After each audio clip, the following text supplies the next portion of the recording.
जङ्गबहादुर राणाले आफ्नै मामा माथवर सिंह थापाको हत्या गरे। माथवर सिंह थापाले एक दिन आफ्नै भान्जा जङ्गबहादुरलाई भनेका थिए, राजकाजमा यस्तो दिन पनि आउन सक्छ जहाँ हामीले एकअर्कालाई मार्नुपर्छ।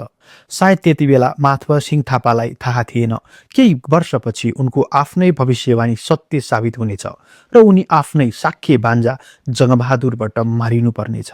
नेपालको इतिहासमा मामा भान्जाको सम्बन्धको सबैभन्दा चर्चित र दुःखद अन्त्य सायद यही हो, जसले आफ्नै मामाको काँध चढेर सत्ताको उकालो चढ्यो, अन्तत उसैले आफ्नो मामाको हत्या गरायो। आखिर यस्तो के भयो? जङ्गबहादुरले आफ्नो साखै मामा माथवर सिंह थापाको हत्या गराएको आरोप किन खेप्नु पर्यो? यसको पछाडि दरबारको गहिरो षड्यन्त्र लुकेको छ। यसको उत्तर खोज्न हामी करिब 180 वर्ष पछाडि फर्किनुपर्छ। माथवर सिंह थापा श्रीपेश धारण गर्ने नेपालको पहिलो प्रधानमन्त्री थिए। माथवर सिंह थापा भीमसेन थापाको आफ्नै भतिजा थिए। भीमसेन थापामाथि राजकुमारलाई विष दिएको आरोप लगाइएपछि उनको पतन भयो। थापा परिवारका सदस्यहरू सङ्कटमा थिए। माथवर सिंह थापा आफै ज्यान जोगाउन भारततर्फ भाग्नु परेको थियो। तर नेपालमा राजनीतिक अवस्था निरन्तर बदलिरहेको थियो। त्यति बेला महारानी राजेन्द्र लक्ष्मी आफ्नो छोरा रणेन्द्रलाई भावी राजा बनाउन चाहन्थिन्। त्यसको लागि उनलाई बलियो सहयोगी चाहिएको थियो। यही कारण भारतमा निर्वासन जीवन बिताइरहेका माथवर सिंह थापालाई नेपाल फर्काइयो। नेपाल फर्किएपछि माथवर सिंह पुनः शक्तिशाली बने।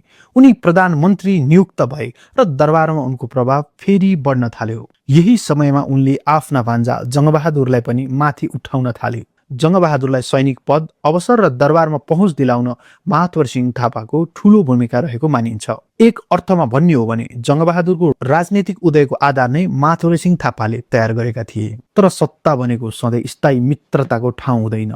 समय बित्दै जाँदा मामा र भान्जा बीचको दूरी बढ्न थाल्यो। त्यति बेला महारानी राजेन्द्र लक्ष्मी र माथवर सिंह बीच पनि सम्बन्ध बिग्रदै गयो। रानी आफ्नो छोरा रणेन्द्रलाई राजा बनाउन चाहन्थिन्, तर माथवर सिंह थापा त्यसमा पूर्ण रूपमा सहमत थिएनन्। माथवर सिंह थापालाई पूर्ण देशमा बोलाउनुको कारण नै आफ्नो छोरालाई राजा बनाउनु थियो। यसले गर्दा रानी र माथवर सिंह बीच अविश्वास बढ्दै गयो।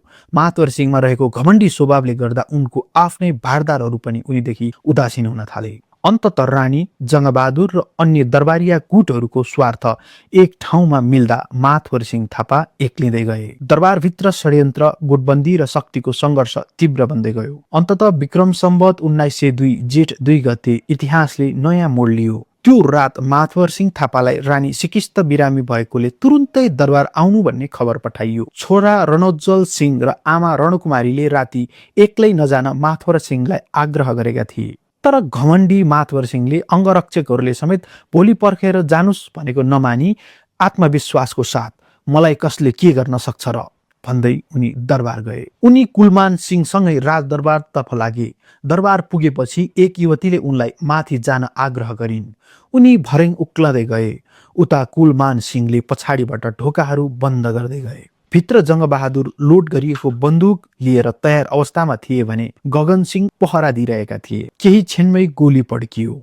जङ्गबहादुरले चलाएको गोली माथवर सिंहको छातीमा लाग्यो। उनी रक्ताम्य भएर ढले। माथवर सिंह ढल्दै गर्दा उनले अन्तिम पटक चिच्याए, जङ्गेले मार्यो। र त्योसँगै नेपालको सबैभन्दा शक्तिशाली प्रधानमन्त्री मध्ये एकको जीवन अन्त्य भयो। तर त्यसपछि एउटा प्रश्न उठ्यो, गोली कसले चलायो भन्दा पनि ठूलो प्रश्न थियो, गोली चलाउने आदेश कसले दियो?